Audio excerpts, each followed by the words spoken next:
Good morning my dear parents. நேத்து நம்மளுடைய students எல்லாருமே ஒரு சின்ன கம்ப்ளைண்ட் இல்ல, அவங்களுக்கு ஒரு பெரிய சிக்கல் இருக்கு அப்படிங்கறத என்கிட்ட சொன்னாங்க. என்ன அப்படின்னா, எங்களுக்கு நேரமே இல்ல, நேரமே கிடைக்க மாட்டேங்குது, ரிவிஷன் டைம் கொடுக்க மாட்டேங்கிறாங்க, ஸ்கூல்ல ஹோம் ஒர்க் ஹெவியா கொடுத்துட்டு இருக்காங்க. ஸோ அதனால நாங்க படிக்கணும்னு நினைக்கிற பாடத்தை சரியா படிக்க முடியல.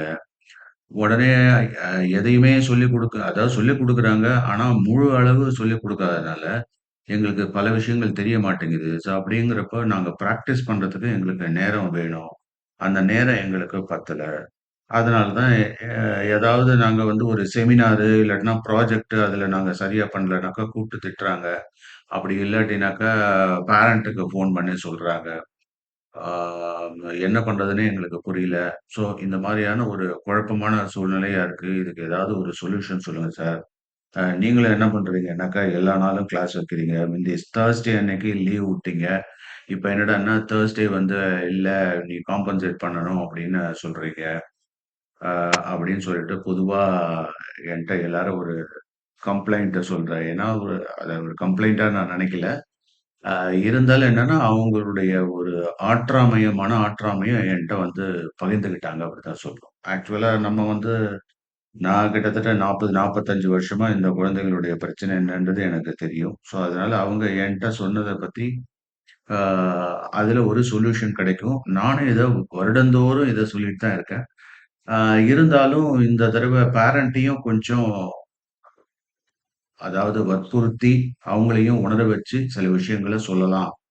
அப்படின்றது தான் என்னுடைய ஒரு குறிக்கோளா இருக்கு. அ இந்த ஒரு பர்ட்டிகுலர் லெக்சரா நெனச்சுக்க வேண்டாம். நான் வந்து உங்களோட ஒரு தனிப்பட்ட முறையில ஒவ்வொரு பேரண்டோடையும் பேசுறதா நெனச்சுக்கிட்டு, நான் சொல்ல வேண்டிய இல்லாட்டினா நான் சொல்ல வர விஷயத்த நல்லா கவனிச்சுக்கங்க. காதால நல்லா காதுல கேட்டு வாங்கிக்கங்க. நம்ம முன்னோர்கள்லாம் என்ன சொல்லுவாங்க அப்படின்னா, ஏதாவது ஒரு பிரச்சனை ஏற்பட்டுச்சு அப்படின்னாக்கா, அதுக்கு வந்து தீர்வு அந்த பர்ட்டிகுலர் ஆள் தான் எடுக்கணும் அப்படின்னு சொல்லுவாங்க. அதாவது நானே அது மாரி சொல்லியிருக்கேன். "தீதும் நன்றும் பிறர் தர வாரா" அப்படின்னு சொல்லிட்டு கணியர் பூங்கோன்றனார் சொல்லியிருக்காரு. அதனால நம்ம பிரச்சனைய நாம தான் சால்வ் பண்ணணும் அப்படிங்கிறது, அது நியாயமான வார்த்தை தான். அதுல எந்த விதமான சந்தேகமும் கிடையாது. ஆனா, இது சிறுவர்களுக்கு, அதாவது பள்ளியில் படிக்கும் மாணவர்களுக்கு இது உகந்ததல்ல. பர்ட்டிகுலரா என்னன்னா, இது வந்து மெச்சூர்ட் பெர்சன்ஸ்க்கு தான் இந்த மாரியான ஒரு வார்த்தைகள்லாம் நம்ம எடுத்துக்கணும். பழமொழி தான் இருக்கேன்னு சொல்லிட்டு, நாம வந்து எல்லா இடத்தையும் அள்ளி வீசிக்கிட்டு இருக்காங்க சில பேரு. ஆனாலும் அதோட எதார்த்தத்த நாம தெளிவா புரிஞ்சுப்போம்.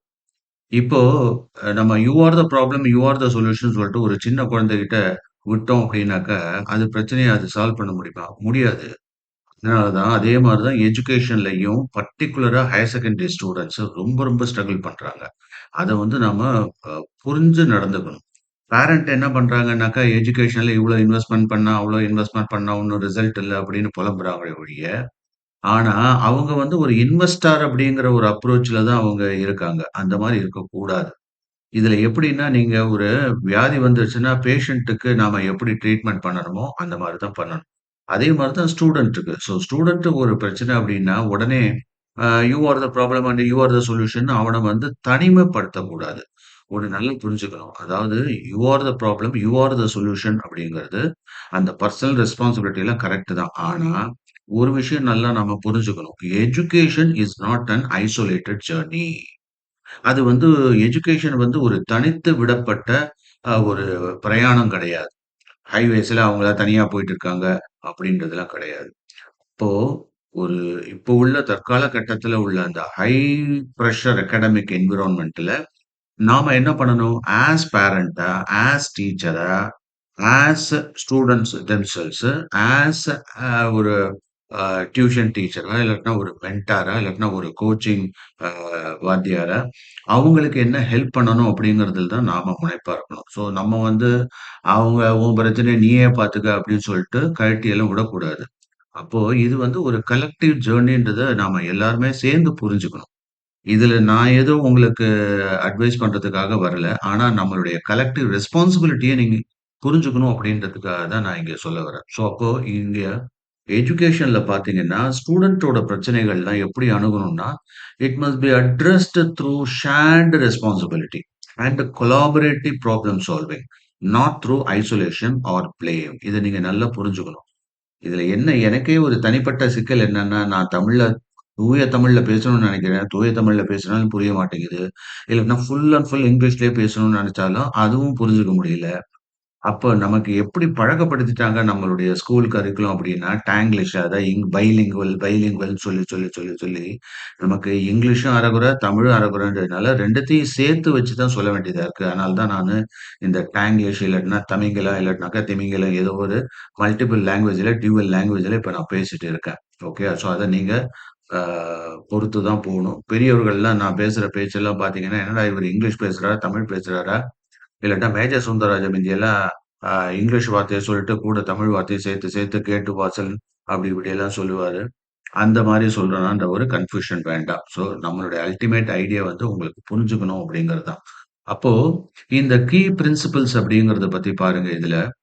இங்க எஜுகேஷன் அப்படிங்கிறத ஒரு சூழ்நிலையில ஸ்டூடண்ட்ஸ் அவனுடைய இஷ்யூவ நாம வெறும் ஃபீஸ் கட்டிட்டதோட நிப்பாட்டிட்டோம் அப்படின்னாக்கா, அவன் இஷ்யூஸ நாம வந்து ஒரு பேஷண்ட்டுக்கு எப்படி ஹாஸ்பிட்டல் அழைச்சுட்டு போயி, அவங்கள மருந்து குடுத்து, அதோட இல்லாம நம்ம ஒரு பர்சனல் கேர் பண்ணுவோம்ல, அது ரொம்ப முக்கியம். ஆனா, ஆ அதாவது ஒரு மெடிக்கலோட எக்ஸ்பர்ட் நாலேட்ஜ் வந்து நமக்கு இருக்காதுன்றதுனால தான் நம்ம வந்து டாக்டர்ட்ட போறோம். அப்படி இல்லாட்டினாக்கா ஒரு பிரைவேட் டாக்டரையும் நம்ம வச்சுக்கிட்டு அவரோட கன்சல்டேஷன்லயே நம்ம ஒர்க் பண்ணிட்டு இருக்கோம். அப்படிங்கிறப்போ, அவங்க சொல்ற மருந்துகள, அவங்க சொல்ற ஒரு பிரிஸ்கிரிப்ஷன நம்ம கரெக்ட்டா அவங்களுக்கு வேளைக்கு எடுத்து குடுத்து, அது மாரிலாம் பண்ணணும். மருந்து தான் குடுத்தாங்களே, நீயே எடுத்து பார்த்துக்கோ அப்படின்னு பேஷண்ட்ட விட்டா பாவம் இல்லையா பேஷண்ட்டு? இல்லையா? இப்ப நம்ம அம்மாவோ, அப்பாவோ அவங்களுக்கு ஏதாவது ஒரு ஹார்ட் டிசீஸு, வயிறு சரியில்ல, அங்க வலி, இங்க வலின்னு சொல்லிட்டு அழைச்சுட்டு போனோம்னாக்கா, இந்த மருந்து, மாத்திரைலாம் எழுதி குடுத்தார்ல, சிட்டு நீயே வச்சுக்க, நீயே மருந்த சாப்பிடு அப்படின்னு வுட்டா, எவ்வளோ அபத்தமா இருக்குமோ, அதே மாரி தான் ஸ்டூடண்ட்ஸையும் ஸ்கூல்ல சேர்த்துட்டா மட்டும் பத்தாது. நாம என்ன பண்ணணும், அவங்களோட சேர்ந்து பிரயாணம் பண்ணணும். என்ன ஒரு இந்த 2 வருஷம் தானே. +1, +2 அது ஒரு முக்கியமான ஸ்டேஜ் இல்லையா? ஸோ அந்த டயத்துல நீங்க மத்த வேலையெல்லாம் கொஞ்சம் ஐசோலேட் பண்ணிக்கிட்டு, நீங்க என்ன பண்ணணும், இவங்களோட சேர்ந்து டிராவல் பண்ணணும்.